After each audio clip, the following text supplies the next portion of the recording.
about it as, a person carrying their shield. First of all, when I carry my shield, I got my shield up. That means nothing's coming in. I have my shield up for a reason. I think I'm going to get striked. Something's going to happen to me. The only thing I can do is really just put something out. I stab you with my sword or whatever, but I can't be open at that point. So if I got my shield up, that means I'm protecting something. So to recognize for the person who's having the issue with the vulnerability, what am I protecting? And then the other question you have to ask, does it still need to be interested in doing couples intensives? And so couples intensives work like this. I work with one couple at a time on the weekend. So we'll start on a Friday for like 2 hours and then 8 hours on Saturday, 8 hours on Sunday. I partner with a company called Couples Therapy Incorporated. So you can go to couplestherapyincorporated.com. It's a national company, so you just look for me on there and they can set you up. For that, you would be coming to Delmore, California to do that. And then also, I'm going to be developing, starting in January, some workshops for couples and singles that are looking to get into relationships. And some of them will be virtual, so that means anybody across the nation could join. And so if you're interested in joining those lists, you can just send me an email at echapman@ucsd.edu and just let me know you want to get on the list, and I'll put you on the list to make sure you know about that. And then if you're interested in working with me in my private practice for therapy, you just have to be in one of the states that I'm licensed in, which is California, DC, Virginia, West Virginia, and then I can do telehealth work in Florida. And that is perfect. And we'll have all that information in the description. You can go through it right now, everybody. Hey guys, welcome back to another episode of Men Suffer in Silence. Today we have another very special guest. Yes, sir. Let's turn it over to Hi, Mr. Dr. Nathaniel Chapman. I see you put Eddie on there, so I don't know what you go by exactly, but let our audience know who you are and exactly what you do. Yeah, so glad to be here. Thanks for the invite. Thank you. Yes, Dr. sir. Nathaniel Thank you. Welcome. Chapman. You can call me Nate. My first name is Eddie, but I don't go by it. So I just, for all legal things, so people know when they're looking for me, like on LinkedIn and stuff, that name is there. But I go by, for people that know me, Nate or Nathaniel. So I'm a clinical psychologist. I've been practicing the mental health at the mental health provider level since 2010. Started as a mental health counselor and then went on to finish my PhD doctorate in clinical psychology. Work with a variety of presenting issues from depression, PTSD, trauma, but I also work with peak performers. So on the other side of just trying to elevate, whether it's athletic skills or skills in leadership. And I work primarily with couples. That's where I have a specialty in working with Gottman method. But for my full-time job, I work as a professor at the University of California, San Diego. So I do a number of things. Okay, yeah, you sound busy. That is great. Yeah. Well, let's jump right into it. So you have such a fascinating background, and from serving as a sergeant in the U.S. Army to working in construction and sales and finally becoming a psychologist. What was the turning point that made you realize psychology was your true calling? Okay. Let me I would say if I was going to say construction, it would be for a brief period of time. So, just doing some concrete stuff when I was like 15, and then sales is, varied in small places like selling cars and things like that. But primarily it's been in education, teaching, high school level, after the Army and other things like that. But in terms of, I get this question about what made me decide to go into psychology, be a psychologist, mainly from undergraduate students. And I wasn't a traditional student. So I went to undergraduate when I was in the military. And basically that was just somebody who was my supervisor at the time, just encouraging me like, hey, if you can learn all of this military stuff, then you can learn school stuff. But it was a rough go. The first time I tried, I had to take the pre-math classes, and which was kind of embarrassing to me to have to take those kind of classes. And I really wasn't understanding what was going on. So the first go around, I didn't actually complete. I had to wait till I got to my next duty assignment to be re-encouraged. And then I got a math teacher that was able to explain it to me. And then I went on. But while I was going through that process, it was asking me to pick a major, and I was going through the process with mainly other military individuals. And everybody was like, oh, we're going to be business majors. That was kind of like what everybody was doing. But I always felt like if you want to have a business, you don't need a degree in business. You can just have a business. So that really didn't make a lot of sense to me. But I was having difficulty thinking about what major I should do. And I was coaching basketball at the time. And the guy I was working with was like, hey, you should teach. You get out, you can teach high school, and then maybe you could do some coaching or something like that. So with the goal of mentoring is when I got into the idea of teaching, but they didn't have a teaching degree. My advisor told me I could do social sciences, which was the closest thing. And then I was in the state of New York at the time, and then they would probably be able to give me some additional programming I can do in order to become a teacher. So I did social sciences, and social sciences includes, psychology, anthropology, sociology. So while I was doing it, I was like collecting all these psychology classes just because I liked them. And then my advisor at the time was like, well, you got all these psychology classes, you should double major. And I was like, oh, double major, what's that? It just means, you've got this amount of credits. You should go ahead and think about getting this other one because you're so close. So that's how I ended up with the undergraduate in psychology in addition to the social sciences. And then as I moved on, I got to another place where I had the opportunity to start a master's program, and I wasn't sure what I would start it in, but I wanted to be consistent with the teaching. So that's why I picked counseling. And then after I finished the counseling degree later on, so I started that counseling program, had to discontinue it when I got out of the military because it was a rough transition out. But then I started again. I basically had to start over. Once I finished that counseling degree, then I was like, oh, maybe I could consider a doctorate degree. At that time, the only doctorate degree that made sense to me was the PsyD, which gave me the opportunity to do psychological assessments, intelligence tests, ADHD tests, which is a little bit different than what I was doing as a counselor.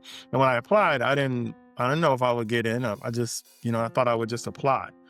I applied to one place, and then when I got in, I was like, oh, okay, well, I guess I'll go. And then I really didn't figure out what it meant to be a psychologist until I was in the program, because before that, I was thinking it wasn't really that big of a difference between a counselor and a psychologist. So I kind of built it as I was on the plane. Well, real quick, just since you just said that, could you explain the difference between a counselor and a psychologist? Yeah, so you got a variety of mental health counselors that are out there. You have, depending on the state, they're called a professional counselor or licensed professional counselor, or if you're in like Florida, licensed mental health counselor. You have a marriage and family therapist. You also have a social worker, and then you have a psychologist and or a psychiatrist. So I'll put the basic therapist like in one bucket. So for the term kind of therapist, it's a broad term for mental health providers, but generally people are thinking about a marriage and family therapist, a counselor, a social worker. Now all those are different degrees, but they lead to the ability to see people individually or as couples or as families. The social work program, how I see the difference there is it works on social welfare. It has this additional information that's going to help you to be able to assist in the community. In addition to therapy, is just one bucket that they do. People like that job generally because it's broader. You can do a lot of things, and it has a lot more liaisons and government jobs like VA and different things like that. The marriage and family therapist is a therapist. The big difference there for me is that if you're that type of therapist, you focus on systems. So when they train you, they're going to train you to focus on the family or the system is the problem. So whether you see an individual, a couple, or family, you're thinking through the lens of the system is the problem. So if you want to drink that Kool-Aid, then you would get into that program. Then the counseling program, which is what my master's degree is in, broad, you're going to be able to work counseling either individuals, couples, families, depending on what you decide to focus in through your practicums and internships. But the emphasis is on counseling overall. You're not getting the extra community work, although you still could be an advocate. And you will get some marriage and family stuff, but that's not, the systems is not your focus. You're just going to learn about systems. Then on the other side of a psychologist, so the biggest difference for me between a psychologist besides the training and the rest is that we work on assessments. So learning disorder assessments, intelligence assessments, in addition to all the other stuff that those other providers can do, a psychologist can do all those. And also in some states, they can prescribe medications if they go through an additional training. So that they have to go through a master's degree and then an internship. And it's like a state, so one of the states is Illinois, and there's 5 other states where they can prescribe. But then a psychiatrist is a medical doctor. That's the big difference. And generally, For the most part, they're prescribing medication, although in certain circumstances, if they train, they can do therapy. They're usually not, in the modern world, not going to be doing therapy. They're going to mostly be doing psychopharmacology in general. Gotcha. Wow. Thank you for breaking that down. Yeah, right. Yeah. So, did a little research on you, and you've mentioned that your view on psychology is the study of the soul. Can you tell us a little bit more about what that means to you, especially when treating men who might be skeptical of traditional therapy? Yeah, and I mean that's really borrowed. When I went into my first psychology class, and it was one of the first classes I took when I was struggling with math, that gave me hope to come back to college. The professor there, he said, like, well, psychology is the study of the soul. And then I was like, man, that's deep. Like, that's Right. Forget about business. I should be really focusing on like this, the study of the soul.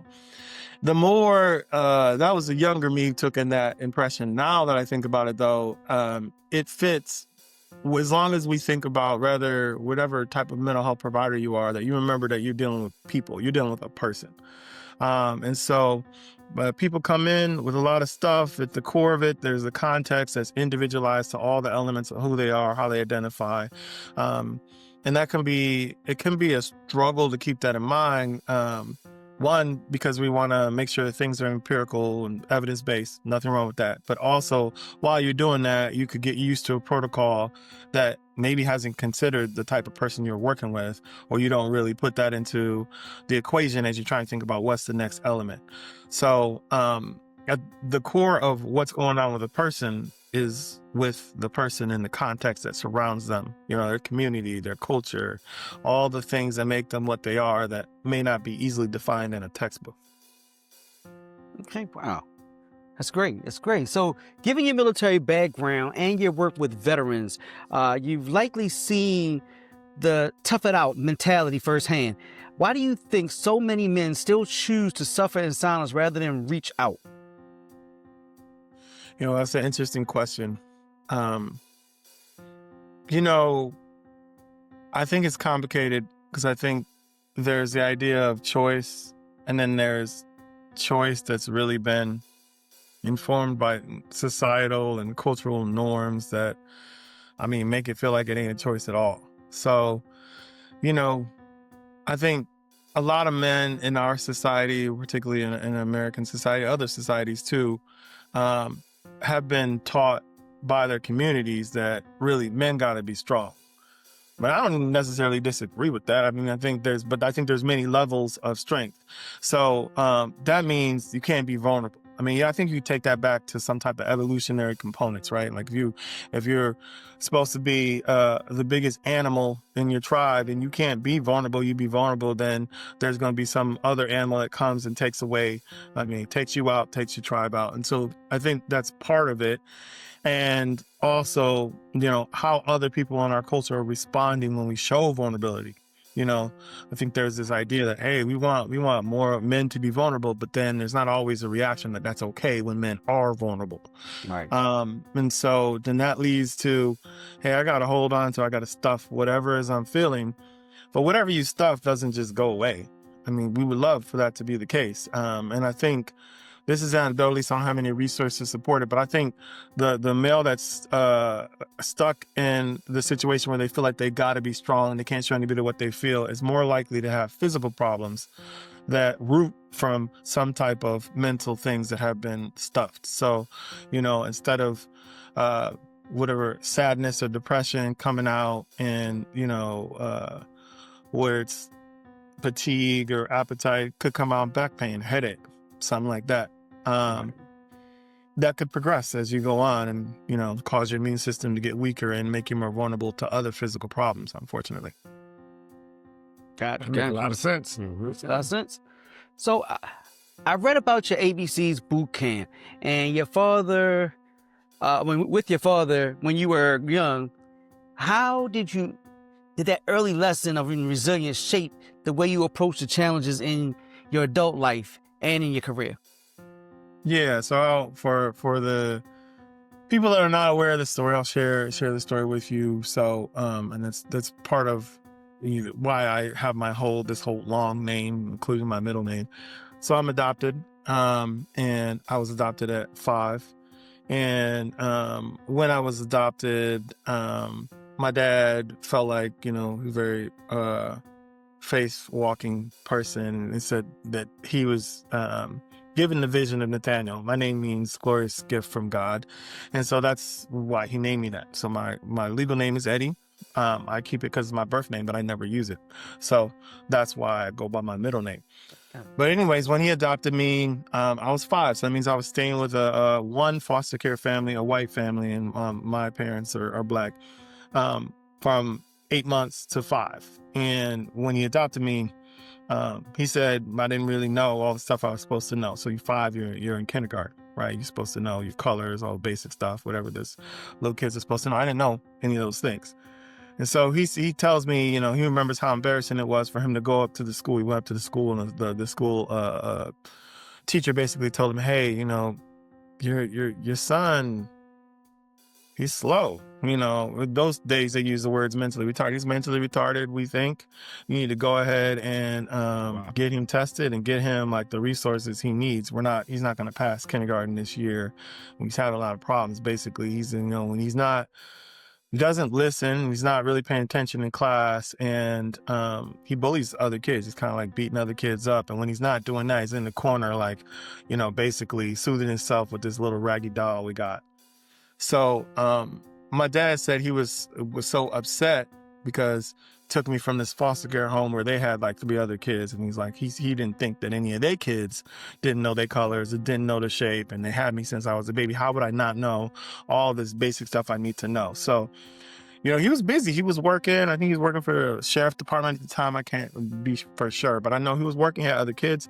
And he's like, this is, first of all, he's not mentally retarded. Secondly, we gonna fix this. If the school can't fix it, and if the foster care system can't fix it, then I guess I gotta fix it. So what I remember, this he told me in retrospect, but I remember is coming home after school when other kids get to play, and like, no time, no playtime for me. It's time to do these ABCs and over again until I got them, which at the time sucks. He's like, like you're 5-year-old, come home every day. That's what you're doing. Other people are doing stuff, including my siblings. And I'm there like focused.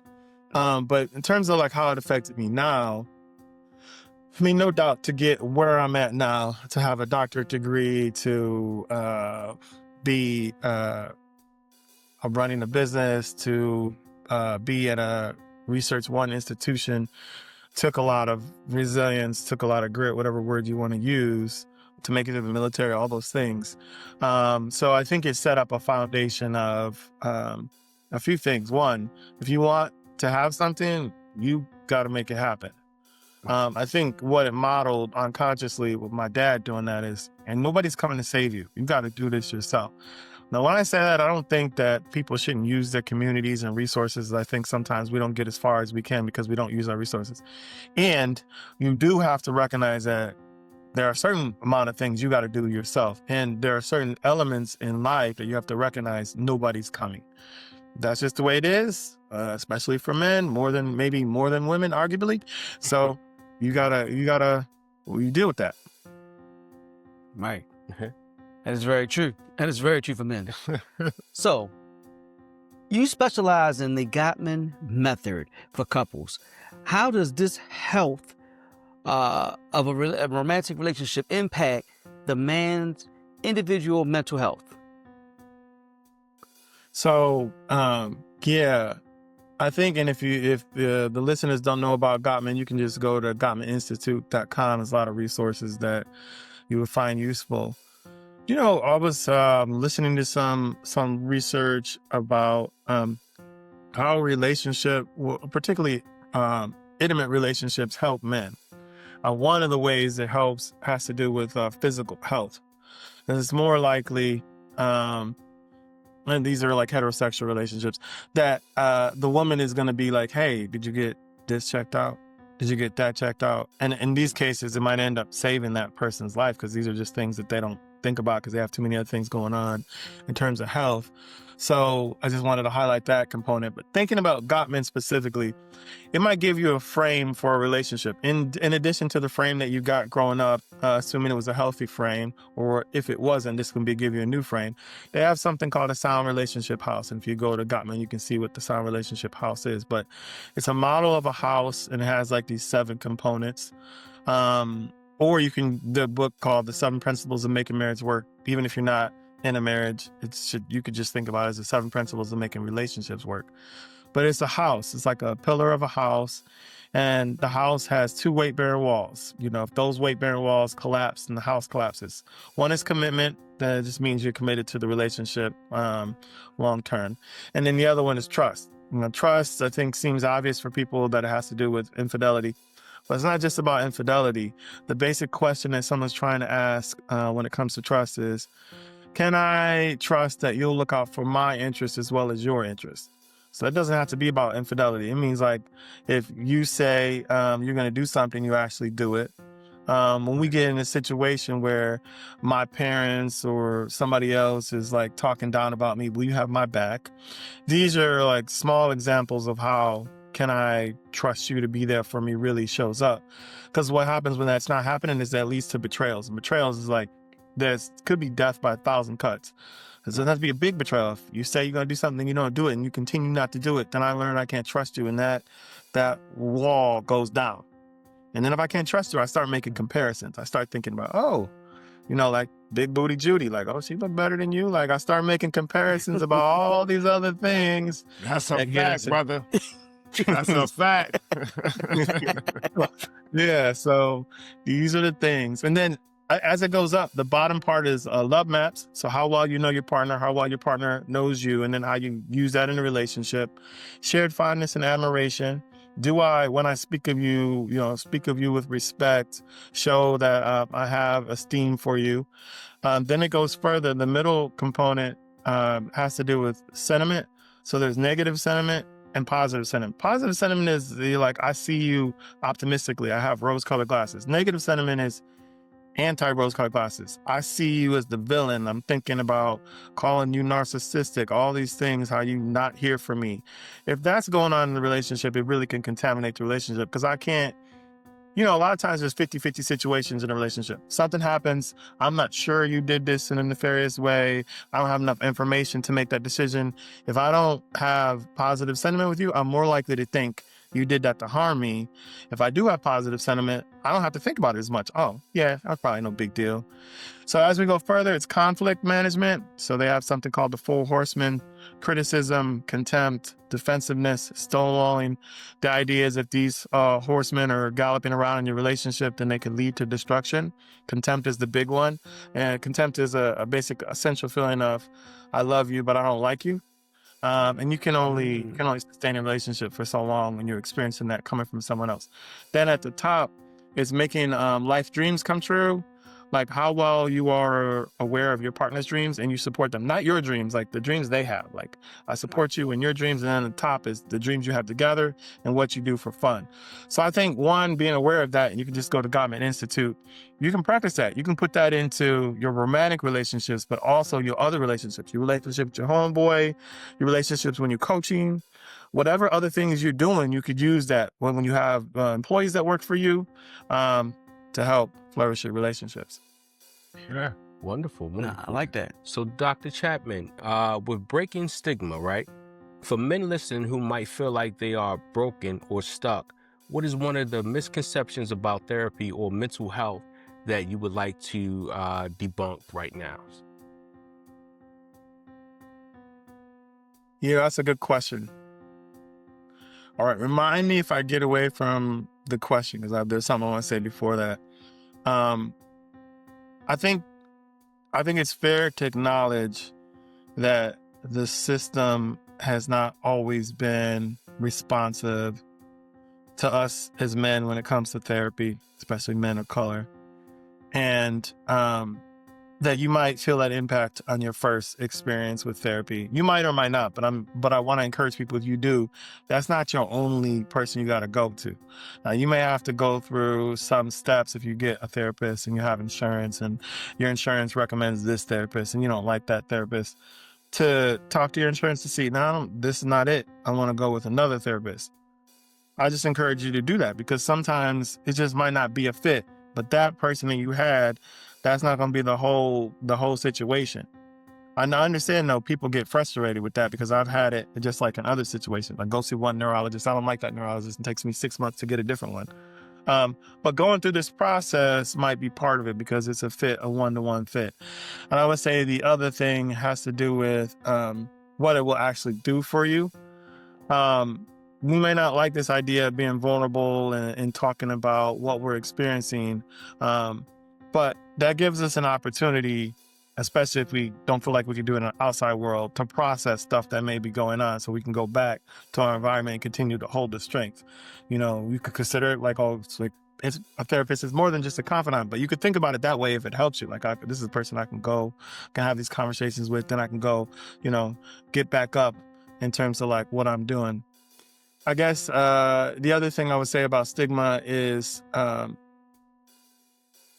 you don't have to talk about what you're doing with everybody. Like, if you know you got certain people who just not gonna get it, you don't need to tell them about what you're doing. I'm not saying you need to keep a big secret, but if it's not gonna be fruitful for you to share with, your homeboy who's gonna be like telling you crazy, then just don't share it with him. Right. Keep your head up. Yeah. Yeah. Now that makes sense, and definitely it's okay to fire your therapist. I like what you said about that, because Roscoe and I had a conversation before, and I actually had a therapist that I did fire, because what I found is, when I would talk to her about the things that were going on in my life, she would start crying. And I'm like, how am I supposed to get the help that I need? Right. So to hear you say that, I can directly relate to that, because you may not always get it right the first time. So so definitely. Yeah. Definitely. So deeply connected to, so advice for your partners, right? Deeply connected to that. What advice would you give to the partners or spouses of men who are struggling? How can they best support a man who is having a hard time opening up? Okay.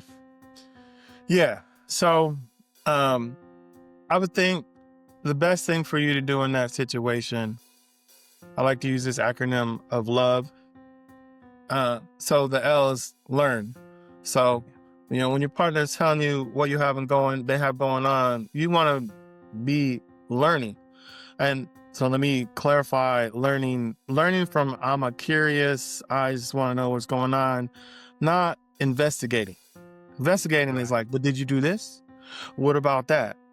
Couldn't you do this? I don't know. It sounds like you had a problem. No, that's not learning. That is investigating and critiquing, one of those horsemen we talked about. Then if you have questions, try to keep those questions open-ended. That's the O. So like, open-ended question is, how was that for you? As opposed to, did you do this? Did you do that? Was it good? Was it bad? And then also try to avoid multiple questions at once. Like, there's enough questions in one question for someone to answer, as opposed to 5 at once. And the more questions you get, the more likely it's agenda-based, because you keep asking questions, you're trying to get to a certain point, and you investigate it. The V is validate. So men need validation too, right? And first of all, validation does not mean that you agree. A lot of times people don't want to validate, because they're like, if I validate, then that means they don't think I agree. They're going to continue this behavior. Validate means that I'm hearing what you're saying. I can see how you would feel that way, even if I don't agree that I feel that way. Right. And if you were hoping to get to a counterpoint, you can't get to a counterpoint until someone feels understood. If I feel understood, I'm going to be in a better position to understand. But if I don't feel understood, I'm going to have to stick on it. And then depending on how strong that manpower is, I'm definitely not to stick on it. I'm going to stand on all 10 until you get, this is what I'm saying right now. Right. Then the E is to evoke. So evoke means like to bring out. You're trying to bring out more information. It's not about you, it's about them. Right. What else is there for you that you want me to know? Not what else is there for you on my agenda. So I would say just remember that acronym, learn, open-ended questions, validate, evoke. Now, that's great. Yeah, That's absolutely great. I like that. Right. I think I missed one here. Let's see. So you just talked about vulnerability. In your practice, how do you help men understand being vulnerable, showing up fully, and loving bravely is actually a form of strength and not weakness? Well, and I think it's not limited to just men. A lot of people struggle with this vulnerability based on what they've experienced. I guess I'll start with the first thing that I think generally gets in the way of vulnerability is someone that's been traumatized in some form of way. So what you want to understand about that, not that you have to assume everybody's been traumatized, but if I don't get vulnerable with you, then there's probably something protective about that. So you could think about it as, a person carrying their shield. First of all, when I carry my shield, I got my shield up. That means nothing's coming in. Right. I have my shield up for a reason. I think I'm going to get a strike. Something's going to happen to me. The only thing I can do is really just put something out. I stab you with my sword or whatever, but I can't be open at that point. So if I got my shield up, that means I'm protecting something. So to recognize for the person who's having the issues with the vulnerability, like, what am I protecting? And then the other question you have to ask, does it still need to be protected? What I think is hard for people to comprehend is at one point, whatever strategy that person's using was helpful. So if they had a parent that was hard to talk to because that parent always critiqued them or punished them or whatever it is, so they learned they need to have that shield up. That helped them survive at an early age. But now they're 40. They're with a new girl, new whoever. They're trying to, create a new level of intimacy, and that same strategy doesn't work because this person is not that other person they experienced. But it's like they have this muscle memory going on where they don't, it's not like they're saying consciously, this person is that other person, but they're acting in the same way to be protected. Right. So recognize, this is the vulnerability. Do I still need to use that? That doesn't mean when fellas decide to be vulnerable, they're not going to get hurt again. I wish I could promise that wasn't going to happen, but that's not the case. But just because one person hurts you doesn't mean everybody's going to hurt you. Right. Wow. That's so true. That is true. I know many a times I've walked around with that shield up. Yeah. It's almost natural to walk around with it, honestly. You just, which is kind of, you got to learn to be vulnerable. Yeah. That's why we suffer in silence, man. Yeah. Right. I mean, think about it. That's a great example of how it's almost natural. Think about if anybody's ever injured some part of your body, right? You injure a part, I tore my ACL, and I remember before I got surgery on it, I was walking a little gingerly on it. So I started to I lean on the other side more. I started to compensate. And I just naturally be compensating no matter what. And if you do it for a long period of time, you get atrophy in the other muscle, and that's what happens because you just get used to the compensating. So if you've been doing this for a while, that's natural. That's what you do now. Now, to do it the other way is not so natural. Right. Got to work at it. Yeah. Makes sense. All right. So, teaching the next generation. In your role at UCSD, you work with a lot of young students. Are you seeing a shift in how the younger generation of men approaches mental health compared to the previous generations? That's an interesting question too. I would say it's hard to tell for sure, mainly because I don't really get a lot of men that come and talk to me about what they're experiencing. I know they be experiencing it because every once in a while I'll have someone say, because one of the classes I teach is a clinical psychology class, which is like abnormal psychology. And I have male students talk about class was very tough for me. So I started to, come in contact with some of the things that I didn't realize that I was experiencing before. But one thing I think is constant is there's still I don't really want to talk about this unless I got to talk about this, unless I have to talk about it. Right. Which is interesting because I think from what I experienced with female students, they seem to be, at least philosophically, more open to like everybody talking about it and things like that. So I would say there's still that consistency of hiding in the shadows, not really wanting to mention it. And I guess I wonder if how that silence is affecting this new generation, because I think, there's always been silence, in different generations. Right. My grandfather would do his own thing. He was an electrician. He'd be out there, but still he would also hang with the boys, do things where maybe they don't talk together, but they're together. Now you have all these online things you can do, and so the isolation, you could feel like you're together because you're getting likes, but you're not really together, which creates, I think another issue. Right. That makes sense. So living your highest good. Your mission is to help other people live their highest good. If there's a listener to take just one practical step today to move forward to that, what should it be? It's to listen to your inner voice. Now, you hear that, you hear LeBron or other athletes say like, oh, I drown out the noise during playoffs just to, kind of tap in. But it's really difficult, because to listen to the inner voice means you got to drown out all of the outside voices and all the outside pressures that go on. That could be what you were hearing, taken in from society in terms of what society says you have to do, what your culture says you have to do, what your family says you have to do, all of these other elements. You got to take time to put those things on the side and hear that, like that still small voice that's speaking to you. Because my belief is that still small voice has some things to say to you. Now, the way that I think it progresses is that when you're younger, and this will depend, but if you've lived a life where you have a secure environment, you have a safe haven, you listen to that inner voice, and that inner voice helps you develop in a lot of ways, whether it's your imagination, what you think you want to be, all those different things.